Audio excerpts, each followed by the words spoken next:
Hello friends, कैसे हो आप सब। तो आज हम पढ़ेंगे यूनिट नंबर 4 जिसका नाम है एमिल दुर्खाइम। इनके बारे में पढ़ेंगे।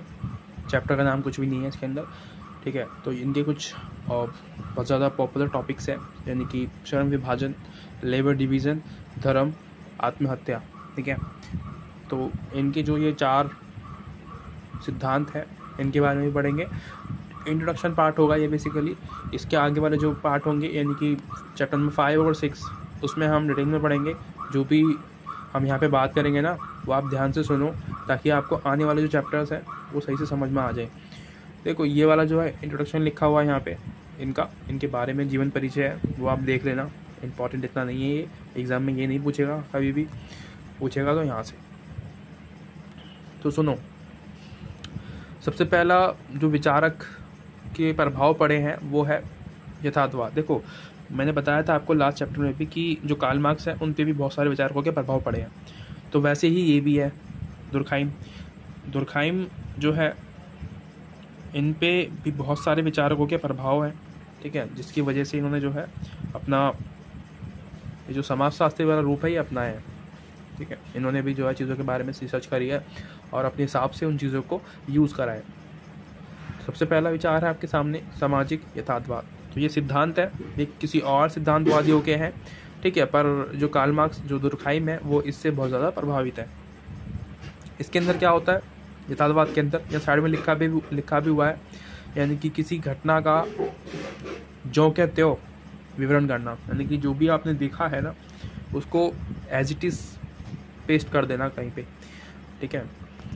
समझ में आ गया। जैसे न्यूज़पेपर पढ़ते हो आप, वहाँ पे क्या होता है, वहाँ पे जो न्यूज़ होती है वो एडिटिंग करके आती है, क्योंकि उसमें कुछ ना कुछ चीज़ें ऐड करी जाती है ताकि लोगों को पढ़ने में मज़ा आए, पर वो यथार्थवाद नहीं होता। इसका मतलब होता है जैसी चीज़ आपने देखी है ना, पूरा का पूरा विवरण आपने उतार दिया अपने पेज पे और उसको पब्लिश कर दिया, ठीक है, लोगों तक पहुंचा दिया। इसको हम बोलते हैं यथार्थवाद। तो जो कार्ल मार्क्स है उनका जो दुर्खाइम है उनका ऐसा मानना है कि कुछ भी चीज़ें आप देखते हो, ठीक है, या फिर जो भी आपने एक्सपीरियंस करा है वो आप सेम टू सेम उसको बताओ, ना कि अपने एक्सपीरियंस के हिसाब से। क्योंकि लोग क्या करते हैं, जो विद्वान होते हैं, ये अपना कुछ भी देखेंगे उसमें अपना एक्सपीरियंस जो है पेल देंगे, ठीक है, कि मैंने इसके बारे में ऐसा एक्सपीरियंस करा है। एक्सपीरियंस नहीं करना आपको, जैसा आपने देखा है ना, आँखों से देखा है जो चीज़ें वो आपको बतानी है। आपका जो आपने जो पहले पढ़ा हुआ है, जो पहले देखा हुआ है आपने, उसका प्रभाव उस चीज़ पे नहीं पड़ना चाहिए जो आप अभी देख रहे हो, ठीक है। तो समझ में आ गया होगा आपको। सेकंड जो टॉपिक है, जो सिद्धांत जिससे कार्ल दुर्खाइम प्रभावित हुए हैं वो है विज्ञानवाद और प्रत्यक्षवाद।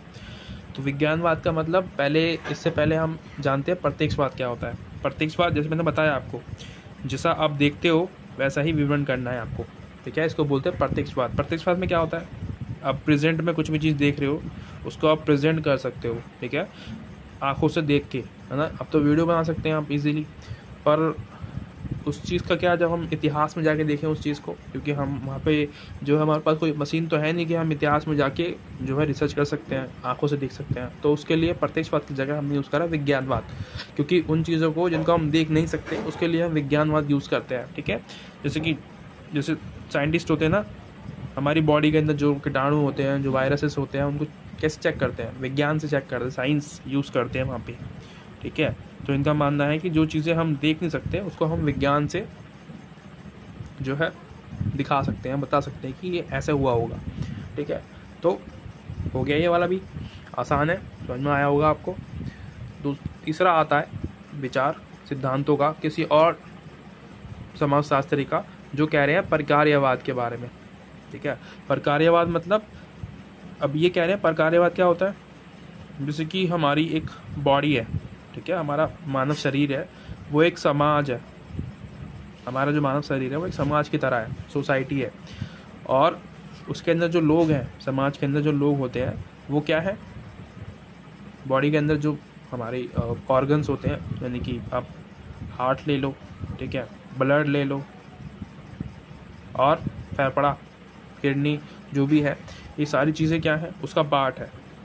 बिना इनके पूरा जो समाज है, जो शरीर है, वो काम नहीं करेगा, ठीक है। वैसे ही अगर ये जो चीज़ें हैं ये अलग हो जाए शरीर से, तो क्या होगा, व्यक्ति जो है मर सकता है, और इसके अलावा इन ऑर्गन्स का व्यक्ति के बिना कोई अस्तित्व नहीं है। वैसे ही समाज के अंदर भी अप्लाई होता है कि जो समाज है एक बॉडी की तरह है, अगर उसके अंदर, समाज के अंदर से लोग अगर अलग हो जाए तो उनका कोई अस्तित्व नहीं रहेगा उन लोगों का।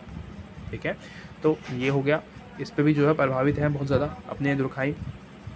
तो यहाँ से स्टार्ट होता है विचार जो कि दुर्खाइम ने दिए हैं। ठीक है, यानी कि उनके अपने विचार हैं इसके अंदर जो हम पढ़ेंगे, उनके विचार पढ़ेंगे, किसी और व्यक्ति के नहीं पढ़ेंगे, किसी और समाजशास्त्री के नहीं पढ़ेंगे। सबसे पहला लेबर डिवीज़न के ऊपर है, यानी कि श्रम विभाजन। श्रम विभाजन का मतलब आप कुछ साल पहले जाइए जब हमारे समाज में या हमारे देश में संविधान नहीं था। ठीक है, उस समय क्या था, अंग्रेज थे। ठीक है, और जाति पाति, जाति प्रथा, छुआछूत, ये सारी चीज़ें जो थी हमारे समाज में बीमारियाँ देखी जाती थी। उस समय का समाज देखो आप, तो वहाँ पे कामों का विभाजन किया गया था कि सबसे ऊपर वाले जो लोग हैं वो हैं ब्राह्मण, जिनका काम है पूजा पाठ करना, पढ़ाई कराना। ठीक है, यानी कि बच्चों को पढ़ाना। सेकंड नंबर पे लड़ाई करने वाले क्षेत्र आते थे। ठीक है, उसके बाद बिजनेस करने वाले जो शूद्र होते हैं वो, और फिर वैश्य। तो ये क्या थे, सबसे लास्ट वाले जो व्यक्ति थे वो थे छुआछूत थे, यानी कि जिनके साथ गलत होता था वो लोग। इसको जो दुर्खाइम है वो लेबर डिवीज़न कह रहे हैं कि उनकी जाति के हिसाब से, ठीक है, उनको काम देना कि आपकी जाति ये है और आप ये काम करोगे बस, यानी कि हमारी सेवा करोगे, इसके अलावा आपको कुछ काम नहीं है। आप पढ़ाई नहीं करा सकते, आप पढ़ नहीं सकते, आप लड़ाई नहीं कर सकते, आप बिजनेस नहीं कर सकते, कुछ नहीं कर सकते। आप बस हमारे लिए काम करोगे, हमारी सेवा करोगे, हमारे पैर दबाओगे, हमारे लिए मतलब हमारे घर की साफ़ सफाई करोगे। खाना भी नहीं बनाने दिया जाता था उन लोगों को। ठीक है, तो ये सारी चीज़ें जो थी, इसको दुर्खाइम ने लेबर डिवीज़न का नाम दिया है। ठीक है जी। पर दुर्खाइम क्या कह रहे हैं, इसके अंदर और चीज़ ऐड करते हैं। वो कह रहे हैं कि जिस तरीके से समय बदलता है, ठीक है, टाइम पास्ट, ठीक है, समय चेंज होता है, जनसंख्या भी बढ़ेगी लोगों की। ठीक है, यानी कि पॉपुलेशन जो है वो भी ग्रोथ करेगी। उस समय पे ये जो आपका लेबर डिवीज़न है ये क्या काम करेगा? नहीं करेगा, क्योंकि लोग इतने ज़्यादा हो जाएंगे कि एक काम को करने के लिए लाखों लोगों की संख्या है आज। तो संघर्ष बहुत ज़्यादा है। ठीक है, लोग बहुत ज़्यादा है, संघर्ष भी बहुत ज़्यादा है, काम कम है। ठीक है, तो इसीलिए जो दुर्खाइम है वो ये कह रहे हैं कि इसको हम ख़त्म करें। ठीक है, इसके लिए हम क्या करने चाहिए, हम एक एकात्मकता को पैदा करें ताकि समाज में जो संघर्ष है वो कम हो सके। यानी कि किसी भी जाति का व्यक्ति है, दलित है, ठीक है, ब्राह्मण है, कोई भी है, छोटी से लेकर बड़ी जाति तक का, वो कोई भी काम कर सकता है, उसकी मर्जी है। इसको दुर्खाइम ने लेबर डिवीज़न का नाम दिया है। ठीक है, इसके अंदर सोल्यूशन भी बता रखे हैं, पर इसके बारे में हम और डिटेल में आगे पढ़ेंगे, नेक्स्ट चैप्टर में दिया हुआ है सारा कुछ। इसके अलावा सामाजिक तथ्य है, उनके दूसरा जो विचार है जिस पर उन्होंने जो अपने मत दिए हैं वो है लेबर डिवीज़न के बाद सामाजिक तथ्य, यानी कि सोशल फैक्ट कहते हैं इसको हम इंग्लिश में। ठीक है, सोशल फैक्ट। इसमें दुर्खाइम क्या कह रहे हैं, सोशल फैक्ट वो चीज़ें हैं जो समाज हमसे कराना चाहता है ना। हम जो भी काम करते हैं अपने जीवन में, जो भी क्रियाकलाप करते हैं, अपने बच्चों को पढ़ाते हैं, ठीक है, स्कूल भेजते हैं, वो सिर्फ समाज के दबाव में आके करते हैं, क्योंकि लोग हमसे कहते हैं, समाज हमसे कहता है कि इसको स्कूल भेजो, इसको पढ़ने की ज़रूरत है। ठीक है, वो अच्छी बात है, पर ठीक है, उसने पढ़ाई कंप्लीट कर ली, उसकी जो है 12वीं हो गई, ग्रेजुएशन हो गई उसकी, उसके बाद वो चाहता है कि मैं खेलना, मतलब कि मुझे क्रिकेट पसंद है। पर जो समाज है वो नहीं चाहता ना कि वो क्रिकेट खेले, वो तो ये चाहेगा कि वो IAS ऑफिसर बने। अब वो समाज है दबाव डालेगा उस परिवार पे, उसके माँ बापों पे, तो वो जो माँ बाप है उसके उस बच्चे पे दबाव डालेंगे कि नहीं तू पढ़ाई कर, IAS ऑफिसर बन। ठीक है, उसका पढ़ाई में कोई मन नहीं है फिर भी, ठीक है। तो इसको जो दुर्खाइम है वो सामाजिक तथ्य के नाम से जानते हैं, यानी कि सामाजिक तथ्य कहते हैं। अगला टॉपिक आता है आत्महत्या के ऊपर, सुसाइड। इस पे भी जो है दुर्खाइम ये कहते हैं कि जो सुसाइड है वो होती है 2 रीज़नों से। पहला तो संघर्ष, ठीक है, यानी कि एक जॉब के लिए लाखों लोग खड़े हुए हैं।